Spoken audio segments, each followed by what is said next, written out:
20 ఎకరాల కంటే ఒక పెద్ద ఆయన ఎకరన్నరలో పట్టుకుపోతాను ట్రై చేస్తూ ఉన్నారు. 20 ఎకరాలు ఎక్కువ, ఎకరన్నర ఎక్కువ అని ప్రజలకు వచ్చిన సందేహం. మీ సందేహం, ప్రజల సందేహం తెలియట్లా. ఎకరన్నరలో కలెక్టర్ ఆఫీస్ కట్టారు, బాత్రూమ్ కట్టారు. కలెక్టర్ ఆఫీస్కి బాత్రూమ్ కట్టడానికి, టాయిలెట్స్ కట్టడానికి 5 ఎకరాల స్థలం కావాల్సి ఉంటుంది.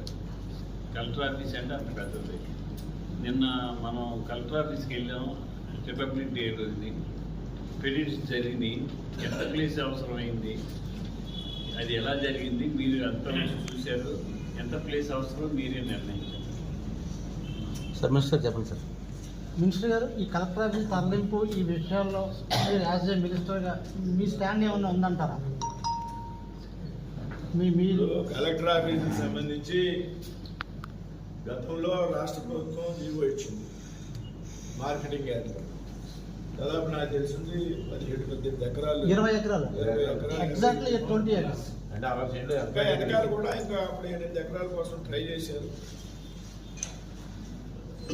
చాలా కలెక్టరేట్ ఎక్కడ ఉంటుందంటే కలెక్టరేట్ జిల్లా రాజధానిలో ఉంటుంది.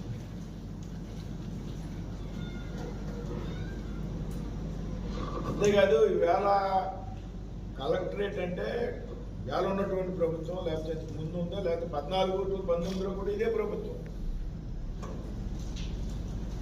అప్పుడు ఈ ప్రభుత్వం ఆలోచించేసింది ఇంటిగ్రేటెడ్ కలెక్టరేట్ కార్యాలయాలు ఉండాలి అంటే కలెక్టరేట్ ప్రాంగణంలో అన్ని ప్రభుత్వ శాఖల యొక్క కార్యాలయాలు ఉండాలి అనే దానికి ఆలోచించేసింది చంద్రబాబు నాయుడు.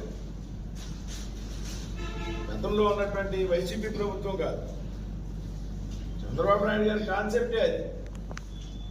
అన్ని కార్యాలయాలు ఒకే ప్రాంగణంలోకి తీసుకురావాలి. కాబట్టి ఖచ్చితంగా కలెక్టరేట్ అనేది ఎమ్మెల్యే గారు చెప్పారు ఇందాక, ఆ రోడ్డు కావచ్చు, ఈ రోడ్డు కావచ్చు అని 20 ఎకరాలు ఆల్రెడీ ఉంది. కాబట్టి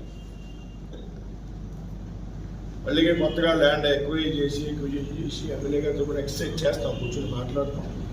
ఆయన కూడా తప్పనిసరిగా భీమవరం అసెంబ్లీ నియోజకవర్గ పరిధిలో వీలైతే మార్కెటింగ్ యార్డ్లో ఎక్కడన్నా భూమి కొనాలి అంటే వేళ నిధులు ఇచ్చా కష్టం కాబట్టి ఆల్రెడీ కాబట్టి ప్రభుత్వాన్ని కాబట్టి ఉంటే ఇక్కడ ఉండే విధంగా, లేకపోతే ఇంకొక అంతకన్నా మంచి ప్రెమిసెస్ దొరికితే కూడా అక్కడికి వెళ్ళే విధంగా ఎమ్మెల్యే గారితో కలిసి పనిచేస్తాం. మనల్ని అనుమానం.